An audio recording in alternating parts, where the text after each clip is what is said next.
El Amati predice el colapso de la sociedad para el 2040 y es un video de divulgación científica que expone los resultados de un estudio realizado por el Instituto Tecnológico de Massachusetts, MIT, en 1972, que pronosticaba el colapso de la civilización industrial para mediados del siglo XXI. En este video te voy a explicar qué dice el estudio, por qué debería importarnos y qué podemos hacer para evitar el colapso de la civilización. El Amati que predijo que nuestra sociedad colapsaría. ¿Qué significa esto? ¿Qué factores analizó el estudio? ¿Y qué tan confiable es esta predicción? Vamos a averiguarlo. El estudio se llama Los límites del crecimiento y se publicó en 1972. Su objetivo era averiguar si nuestro uso de los recursos del planeta era sostenible o no y la respuesta fue no. Para llegar a esta conclusión, el estudio usó una de las primeras computadoras que existían, que era más o menos así. No parece muy impresionante, ¿verdad? Pero esta computadora podía hacer algo muy especial, podía simular cómo funcionaba la economía global. El programa que usaba se llamaba World 3 y tenía en cuenta muchas variables, como la población, la industria, la agricultura y la tecnología. El programa también podía ver cómo estas variables se afectaban entre sí. Por ejemplo, una población grande va a requerir naturalmente más recursos, más comida, más agua, más viviendas, más de todo. Pero una población más grande también conducirá naturalmente a más innovación. Tenemos muchas más posibilidades de encontrar un Tesla, Da Vinci, Haber-Bosch o Whittle con una población de 8.000 millones que con una población de 2.000 millones, que es donde estaba el mundo hace 100 años. El estudio también mostró cómo estas variables se afectan entre sí mediante bucles de retroalimentación que podían amplificar o reducir los efectos de los cambios en la economía. Un bucle de retroalimentación es un fenómeno que ocurre cuando una variable influye en otra y esta a su vez influye en la primera, creando un ciclo que puede ser positivo o negativo. Los bucles de retroalimentación también ocurren en las economías. Por ejemplo, las tasas de natalidad decrecientes pueden conducir a una población envejecida. Una población envejecida ejercerá más presión financiera sobre los trabajadores más jóvenes para cuidar a los ancianos, ya sea directamente cuidándolos en casa o indirectamente a través de impuestos para financiar planes de pensiones y atención a los ancianos. Esta presión financiera hará que los trabajadores más jóvenes tengan menos tiempo y condiciones menos favorables para formar una familia propia y te quedas con tasas de natalidad aún más bajas. Este es un ejemplo de un bucle de retroalimentación negativo, que hace que la población disminuya cada vez más. Este es en realidad un ejemplo muy importante, ya que se refiere al estudio del MIT. Verás, mientras que el estudio tuvo en cuenta cientos de variables en su modelo informático generado de la economía global, en realidad solo estaba interesado en rastrear 5 de ellas. Estas eran población, producción industrial, producción de alimentos, recursos disponibles y contaminación. Estas variables eran las más relevantes para medir el impacto de nuestra actividad económica sobre el planeta y nuestro bienestar. El estudio quería ver cómo estas variables evolucionarían a lo largo del tiempo y cómo se relacionarían entre sí. Volvamos al espacio seguro del economista por un segundo y supongamos que todo lo demás permanece igual, excepto la comida y la población. Ahora, estas variables son obviamente dependientes entre sí. Si una se mueve, la otra también lo hará, suponiendo que todo lo demás permanece igual. ¿Pero qué te parece un orden de eventos más preocupante? Una población decreciente que conduce a una disminución de la producción de alimentos o una disminución de la producción de alimentos que conduce a una disminución de la población. Sí, obviamente son dos escenarios muy diferentes. Bueno, ahora que entendemos cómo interpretar los datos generados por este informe, ¿qué dice en realidad? Bueno, como buenos economistas, los investigadores jugaron sobre seguro. Predecir el futuro exactamente es una tontería. Podrían haber publicado su artículo un día antes de que se desarrollara un diseño para un reactor de fusión comercialmente viable y los investigadores se dieron cuenta de esto.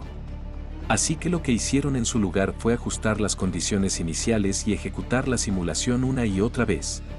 En algunas simulaciones, asumirían que la innovación se mantiene a un ritmo constante y que la productividad de los trabajadores continúa mejorando al ritmo que lo ha hecho hasta ahora.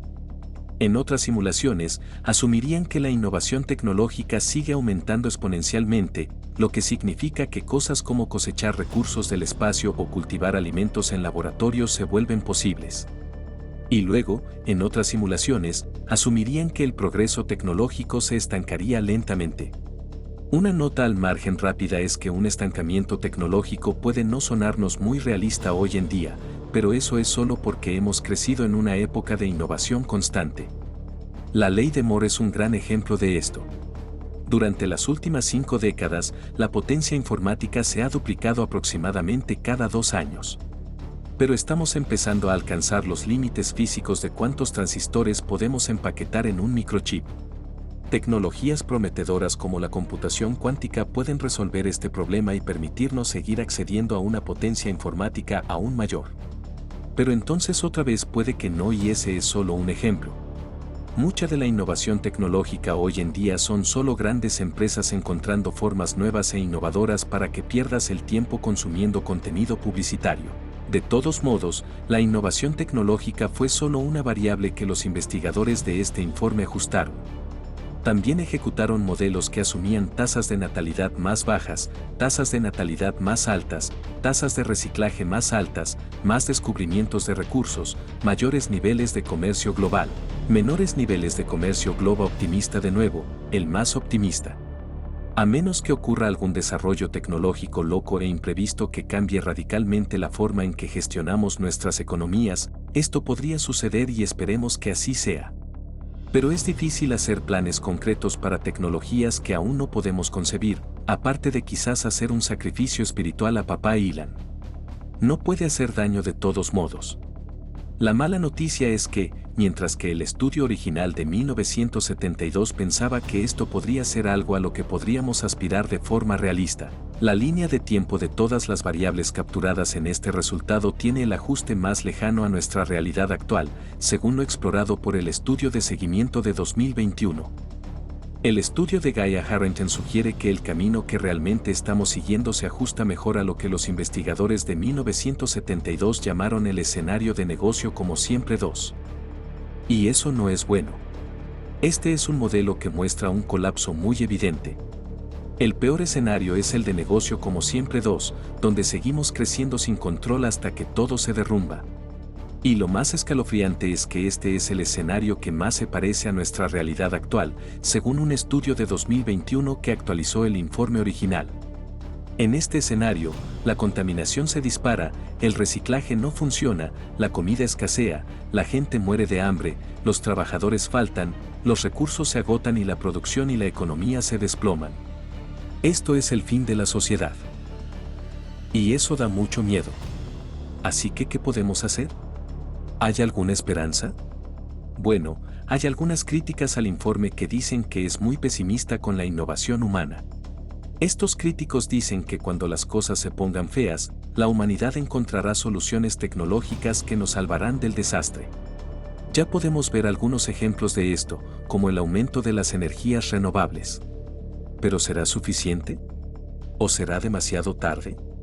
No lo sé, y tampoco quiero dar mi opinión personal.